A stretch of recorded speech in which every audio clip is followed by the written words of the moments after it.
시청자 여러분 안녕하십니까? VOA 모닝뉴스 시작합니다. 미국의 조 바이든 대통령은 한국의 20대 대통령으로 당선된 윤석열 당선인과 전화 통화를 하고 축하를 전했습니다.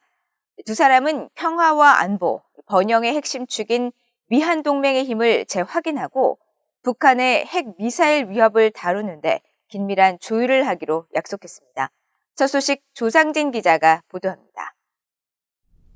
조 바이든 대통령은 한국 제20대 대선에서 승리한 윤석열 당선인과 첫 전화통화를 나누고 북한 문제를 비롯한 여러 현안에서 긴밀한 협력 의지를 강조했습니다. 백악관은 미국 동부 시간으로 9일 저녁 보도자료를 통해 바이든 대통령이 윤석열 당선인의 당선을 축하하기 위해 그와 대화를 나눴다고 밝히고 인도태평양의 평화와 안보, 번영의 핵심 축인 미한동맹의 힘을 재확인했다고 밝혔습니다. 이어 바이든 대통령은 한국 방위에 대한 미국의 의지를 강조하고 기후변화와 코로나 대유행, 공급망 등 주요 국제 도전 과제에 대한 협력을 심화하기 위한 양국 간 협력을 기대한다고 강조했으며 두 사람은 북한의 핵과 미사일 프로그램이 가하는 위협을 다루는데 긴밀한 조율을 유지하기로 약속했다고 백악관은 전했습니다. 한국 국회 국민의힘 선대본부도 윤석열 당선인이 조 바이든 미국 대통령의 당선 축하 전화를 받고 20분간 통화했다면서 윤 당선인이 바이든 대통령에게 감사의 뜻을 전하고 특히 최근 러시아의 우크라이나 침공 대응 과정에서 미국이 동맹국과 함께 국제협력을 주도하고 있는 데 대해 경의를 표했다고 밝혔습니다. 윤 당선인은 이어 북한이 연초부터 도발을 지속하고 있다는 점을 지적하면서 더욱 굳건한 한미 공조의 필요성을 강조하고 바이든 대통령이 앞으로도 한반도 사안에 대해 더 면밀한 관심을 기울여줄 것을 당부했다고 설명했습니다. 또 바이든 대통령은 윤 당선인에게 취임 후 미국 백악관을 방문해줄 것을 제안했고 윤석열 당선인도 초청에 감사한다며 조만간 직접 뵙기를 희망한다고 화답했다고 국민의힘 선대본부는 밝혔습니다. VOA 뉴스 조상진입니다. 미국 의회 의원들은 윤석열 후보가 한국의 새 대통령으로 당선되자 일제히 초당적인 축하 메시지를 보냈습니다. 의원들은 미국과 한국 두 나라의 관계 발전과 협력 증대를 기대한다고 강조했습니다. 함지하 기자입니다. 미국 상원 외교위원회 공화당 간사인 제임스 리시 의원은 9일 사회연결망 서비스 트위터를 통해 윤석열 대통령 당선인에게 축하를 보냈습니다. 리시 의원은 미국과 한국의 관계 발전을 위해 협력할 것을 고대한다면서 자유롭고 개방적인 인도태평양이 될 수 있도록 협력할 것도 기대한다고 강조했습니다. 하원 외교위 아태 소위원장이자 의회 내 코리아 코커스 공동의장인 민주당의 아미 베라 의원도 트위터를 통해 윤 당선인이 한국의 새 대통령으로 선출된 것을 축하했습니다. 그러면서 윤 당선인이 선거 과정에서 많은 지지자들을 만나며 유세를 했던 사진을 함께 올렸습니다. 한국계 의원들도 잇따라 윤 당선인의 승리를 축하하면서 미한 양국 관계 강화에 대한 기대감을 나타냈습니다. 한국계 공화당인 영김 하원 의원은 이날 트위터를 통해 윤 당선인의 당선을 축하한다며 이를 계기로 미한 양국의 초당적 협력 증대가 이루어지기를 기대했습니다. 영김 의원은 모든 정치적 배경을 가진 양국의 정책 이반자들이 더 강력한 미한 동맹과 초당적 협력 증대에 다시 한번 힘을 실어주길 바란다고 밝혔습니다. 역시 한국계 공화당 의원인 미셸 스틸 하원 의원도 트위터 글을 통해 윤 후보의 당선을 축하하고 윤 당선인이 이런 리더십 역할을 맡게 되면서 앞으로도 양국 간 동반자 관계가 지속되길 기대한다고 밝혔습니다. 앞서 미국 정부도 윤 당선인의 당선이 확정되자 신속하게 승리를 축하하는 입장을 밝혔습니다. 백악관 대변인은 9일 윤 당선인이 당선 소감을 밝힌 지 20여 분 만에 윤석열 대통령 당선인을 축하한다며 미한 동맹과 우리의 경제, 국민들은 철통 같다고 밝혔습니다. 이어 바이든 대통령은 한국의 새 대통령 당선인과 계속 협력해 긴밀한 협력을 더욱 확대하기를 기대한다고 강조했습니다. VOA 뉴스 함자입니다. 크리스토퍼 델코소 주한 미국 대사 대리가 윤석열 한국 대통령 당선인에게 축하를 전하고 미한 동맹의 지속적인 확대를 고대한다고 밝혔습니다. 델코소 대사 대리는 10일 주한 미국 대사관 사회연결망 서비스에 영상 메시지를 통해 주한 미국 대사관을 대표해 윤석열 대통령 당선인께 축하의 말씀을 전한다면서 새 행정부와 함께 일하며 미한 전략 동맹을 더욱 폭넓게 만들어갈 수 있기를 고대한다고 밝혔습니다. 이어 전 세계인의 삶을 향상시키고 우리가 누리는 안보와 번영, 자유를 공유하기 위해 미한 양국 관계를 좋은 힘으로 사용하기를 기대한다고 말하고 현재 미한 양국 관계는 그 어느 때보다 튼튼하고 가장 확고하고 탄력적인 동맹 중 하나라면서 우리는 새로운 도전 과제와 함께 위협에 대처하고 있고 미래 세대인 미한 양국 국민 모두 지금과 같은 기회를 누릴 수 있도록 할 것이라고 강조했습니다. 미국의 한반도 전문가들은 제1야당의 윤석열 후보가 당선되면서 한국 차기 정부의 대북 정책에 큰 변화가 있을 것으로 전망했습니다.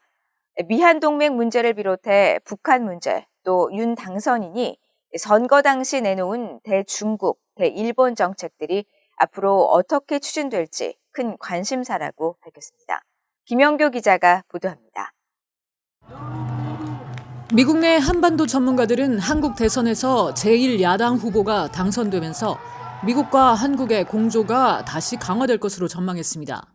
브루스 클링너 헤리티지 재단 선임연구원은 윤석열 당선인이 북한에 대한 관여에 열려있지만 보여주기식의 정상회담을 원치 않는다는 점을 명확히 했고 북한이 비핵화 조치를 하기 전에는 어떤 혜택도 제공할 수 없다고 밝힌 건 미국 바이든 행정부의 정책과도 상당히 일치한다고 평가했습니다. Well, I think his policies will be much more in alignment with those of the United States than Moon Jae-in. So it's going to enable much better allied coordination on issues as well as policy towards North Korea. 데이비드 맥스웰 민주주의 수호재단 선임연구원은 윤 당선인이 문재인 정부의 한반도 평화 프로세스를 따르지는 않을 것이며 북한에 대해 동맹 차원의 강한 입장을 취할 것으로 예상했습니다. I think we're going to see a much harder line. He's obviously not going to follow President Moon's peace agenda. So I think that he will present a strong South Korean position, militarily and most importantly, alliance-wise, toward North Korea. 수김 랜드연구소 연구원도 북한의 김정은 국무위원장에게 윤 당선인의 집권은 반갑지 않은 소식일 것이라면서 김 위원장이 지난 5년간 익숙해져 있던 유순하고 다루기 쉬운 한국은 더 이상 아니며 한국과 북한 간 긴장 고조가 예상된다고 전망했습니다. 프랭크엄 미국 평화연구소 선임연구원은 새로 출범할 윤석열 정부가 북한에 대한 억지를 더 강화하는 동시에 북한과의 외교 개선도 모색할 것으로 전망했습니다. And so I think in terms of North Korea, you're going to see a Yoon administration try to be less appeasing and focus more on strengthening deterrence, but also seeking ways to enhance diplomacy with North Korea. The problem is that it's not clear that North Korea wants to have anything to do with a conservative South Korean administration. Right? 전문가들은 윤석열 당선인이 일본과의 관계를 어떻게 풀어나갈지도 주목했습니다. In a way, where Yoon was most bold during the campaign was in his projection of a positive relationship for South Korea and Japan. And it'll be very interesting to see whether he can deliver that. 워싱턴 한미경제연구소의 마크 토콜라 부소장은 윤석열 정부가 들어서면 한국의 국제 무대로의 복귀가 더욱 두드러질 것으로 전망했습니다. Yeah, the one thing I think I'm seeing is a little bit more of a return to global Korea, the idea that he wants to be more engaged with multilateral activities, kind of more development aid, kind of more engaged with the world. Because I think it's back to what Lee Myung-bak and Park Geun-hye talked about, the global Korea. 패트리샤 김 브루킹스 연구소 연구원은 한국이 지정학적으로 매우 어려운 상황에서 윤 당선인이 집권하게 됐다면서 한반도 평화 진전에 주요 관련국인 미국과 중국, 러시아 등의 갈등 심화로 협력을 기대하기가 더 어려워졌다고 분석했습니다. 그러면서 국제 무대가 더 분열되고 있는 상황에서 양 진영을 유동적으로 오가는 전략적 모호성을 택하는 건 한국의 큰 도전이 될 것이라고 지적했습니다. VOA 뉴스 김현교입니다.